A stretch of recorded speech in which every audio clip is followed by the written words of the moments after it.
Bonjour, c'est la servante Yolande Charlène. Bon ben, avant de commencer ma prédication, j'aimerais dire un grand merci à notre Seigneur Jésus et à son Père pour la vie qu'ils ont donnée à tout le monde jusqu'à cette heure-ci.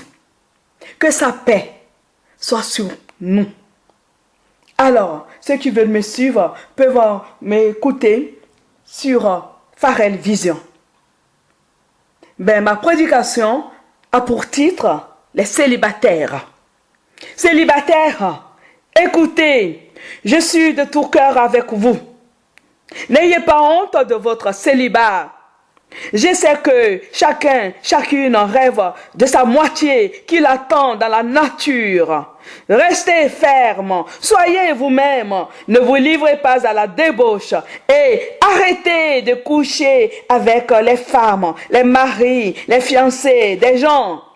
Ce comportement est une abomination devant l'Éternel Dieu.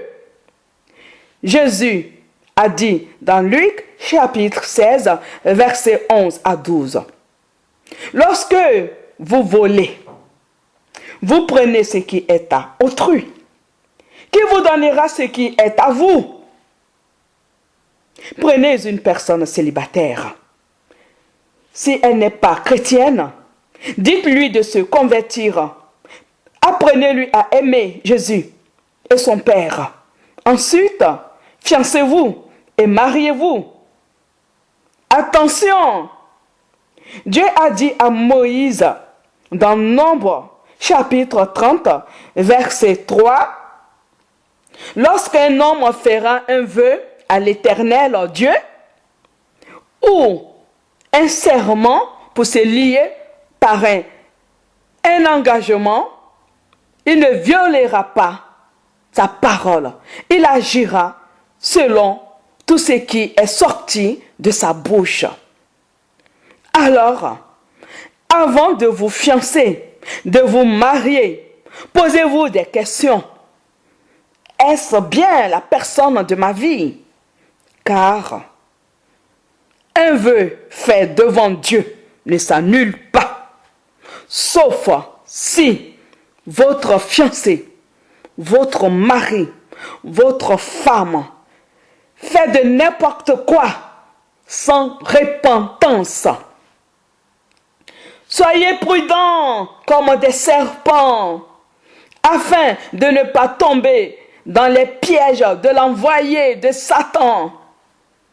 Un vrai chrétien connaît le faux chrétien.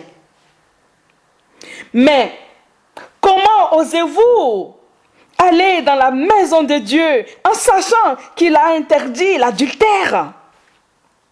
Comment pouvez-vous briser le cœur des gens en commettant l'adultère avec leur mari, leur femme, leur fiancé? Nom de Dieu! Quel frère, quelle sœur digne, enfant de Jésus, qui fait cette méchanceté? Ah, c'est vrai que Jésus a dit dans Matthieu chapitre 12, verset 50, son frère, sa sœur, sa mère, c'est celui qui écoute la parole de Dieu et la pratique. N'est-ce pas que Dieu a dit à Moïse, tu ne commettras pas l'adultère? Jésus l'a dit aussi à un juif dans Matthieu chapitre 5, verset 27. Ensuite, il a ajouté que celui qui regarde une personne pour la convoiter a déjà commis un adultère avec elle dans son cœur.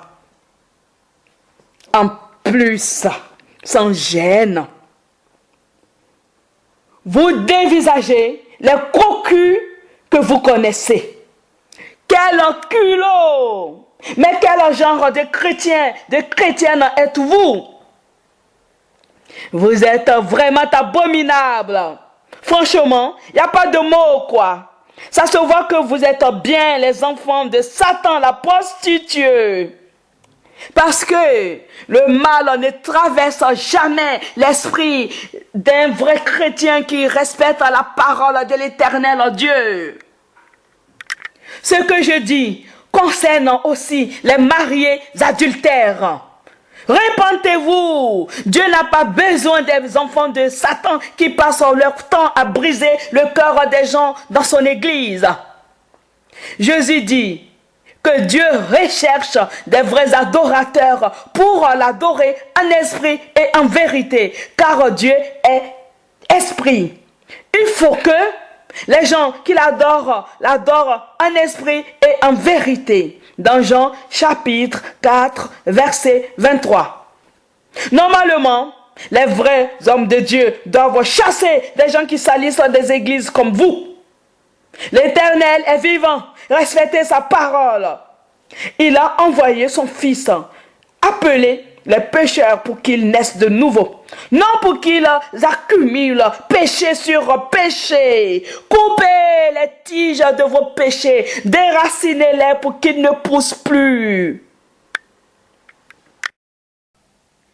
Dieu dit qu'il est saint, qu'on doit être saint comme lui. Lévitique chapitre 19 verset 2. Oui, l'homme doit être saint. L'homme peut être saint s'il veut. Il suffit d'observer les lois de Dieu comme il a dit.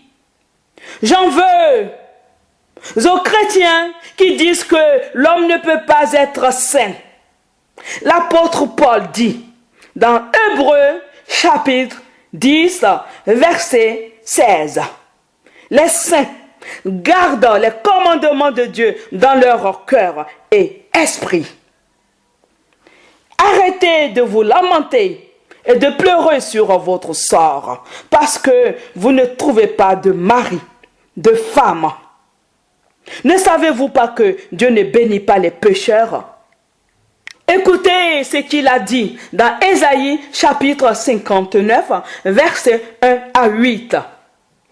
Mon bras n'est pas trop court pour sauver, ni mon oreille trop dure pour entendre. Mais ce sont vos crimes qui mettent une séparation entre vous et moi. Ce sont vos péchés qui vous cachent ma face et m'empêchent de vous écouter. En effet, vos mains sont souillées de sang et vos doigts de crime. Vos lèvres profèrent le mensonge.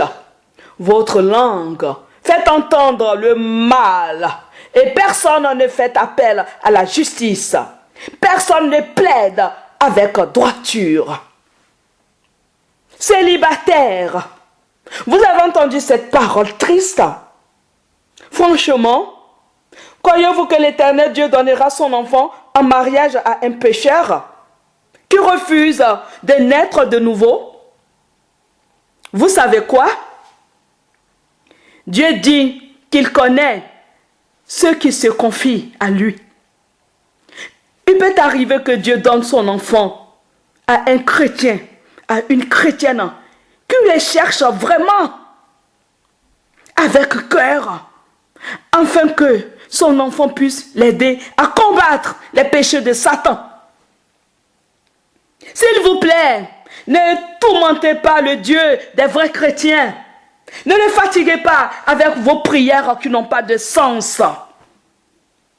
Vous voyez, l'aveugle que Jésus a guéri dans Jean chapitre 9 verset 31 a prophétisé comme quoi Dieu n'exauce pas les pécheurs, mais si quelqu'un l'honore et fait sa volonté, il l'exauce.